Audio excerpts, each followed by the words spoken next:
temos visto aumentar as notificações de casos de meningite aqui no nosso estado, o que é muito preocupante.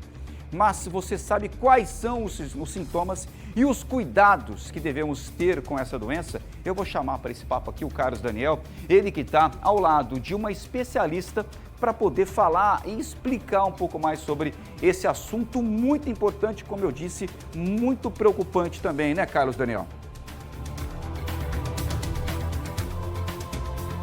Preocupante demais, viu, João? E a principal forma de prevenção é por meio da vacinação. Vacinação esta que está disponível na rede municipal de saúde, também estadual, para crianças e adolescentes. Os cuidados precisam ser redobrados, até porque o cenário já preocupa e acende um alerta. Alerta este que deve ser convertido com conscientização, justamente buscando essas formas de se prevenir, de se imunizar. Acesso à vacinação a gente tem já de forma gratuita.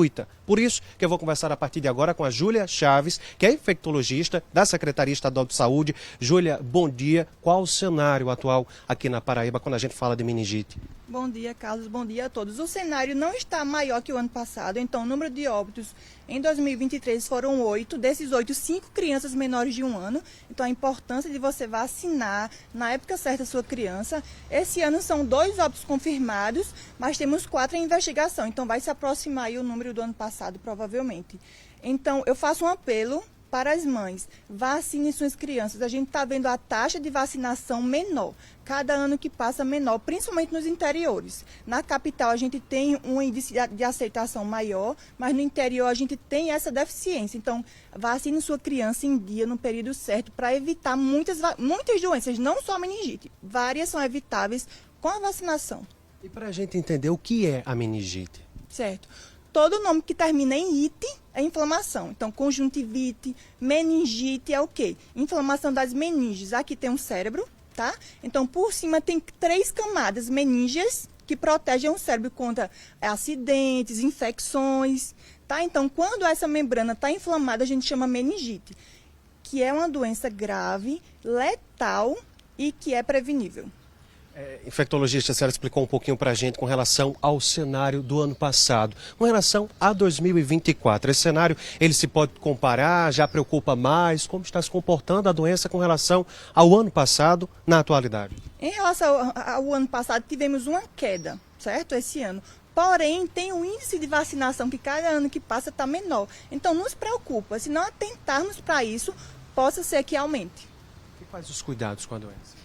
Com a doença em si, primeiro, os sintomas, vamos falar dos sintomas, não tem um sintoma específico. Qual que a gente desconfia mais? Quando tem rigidez de nuca, o que é isso? Não consegue colocar o queixinho no tórax. Lembrando que não são todas as meningites que têm esse sintoma. Então, quais os sintomas mais comuns? Febre associada a vômito e dor de cabeça persistente. Então, se você tem isso em uma criança, um idoso, qualquer faixa etária persistente, procura o atendimento médico para ser avaliado e ver se tem esses sintomas. Se ficar com alteração do nível de consciência, que é isso, mais sonolento, ou mais irritado, ou um comportamento diferente do normal, certo? Então, procura o médico imediatamente para ser avaliado. Júlia Chaves, para a gente explicar, temos aqui na Paraíba alguns casos que ainda estão sob suspeita em investigação. Qual o prazo que dura aí a investigação da Secretaria Estadual de Saúde, desde a suspeita do caso, a investigação, até de fato confirmar ou não que aquele caso se trata de uma meningite? Certo. A secretaria depende de dados que o hospital que recebeu o óbito manda para a gente, certo? Então, se mandar tudo certinho com agilidade, geralmente em média de 5 a 7 dias tem essa avaliação toda finalizada.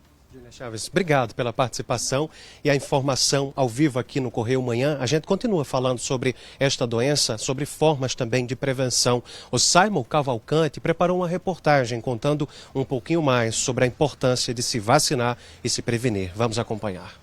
2 mulheres perderam a vida para a doença, sendo uma moradora de Alhandra de 49 anos e outra de Cabaceiras de 28. Uma adolescente de 12 anos pode ser a 3ª morte por meningite registrada nesse ano aqui no estado.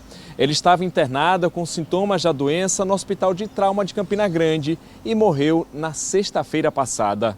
Os casos acendem o alerta vermelho para a meningite, que no mesmo período do ano passado também preocupou as autoridades de saúde. Na época, até essa data, 25 casos tinham sido confirmados e 7 mortes registradas. A doença pode ser evitada por meio de vacinas que são disponibilizadas gratuitamente pelo SUS. As vacinas meningocócicas que a gente tem disponíveis no âmbito do SUS é a meningocócica C, ela é ofertada aos 3 meses, 5 meses e reforço com 1 ano de idade.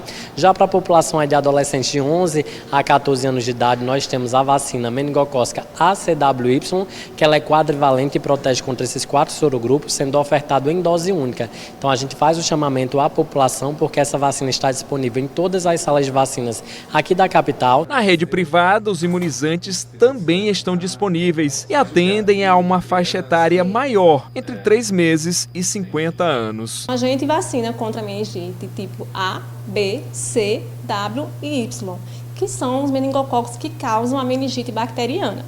São 2 vacinas, uma meningite conjugada, tipo A, C, W, Y, e a outra meningocócica B. O esquema delas vai depender da idade da criança.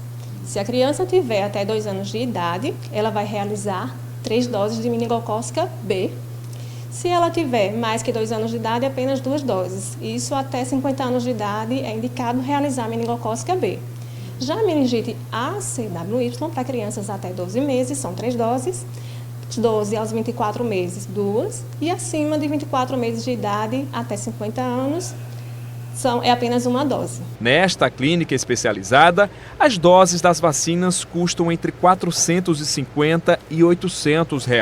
E o crescimento de casos notificados provocou um aumento na procura pelas vacinas em 50%. A gente está vendo uma procura agora também maior de adultos, né? Visto que estão tendo casos aí na Paraíba, então as pessoas estão procurando mais e a gente teve um aumento da procura para todas as idades. Já na rede pública, muitos pais vêm deixando de imunizar os filhos contra a doença, que é facilmente transmitida. É importante levar as crianças e também adolescentes, né, de 11 a 14 anos, idosos também podem receber alguma dessas vacinas. É importante vocês se comparecerem à unidade básica de saúde com cartão de vacina para que sejam analisadas as vacinas que ainda não foram tomadas para poder completar esse cartão de vacina. Só reforçando o que o Dr. Fernando disse agora, Dr. Fernando Chagas, é importante você levar o seu filho, a sua filha, até o posto, até a clínica também, para poder receber a dose da vacina. Tem que tomar vacina, tem que tomar vacina. É extremamente importante até para erradicar, acabar com a doença, diminuir a doença que vem crescendo o número de casos aqui no nosso estado, e isso traz também toda essa preocupação. Então, não deixe de vacinar o seu filho, a sua filha, tá bom?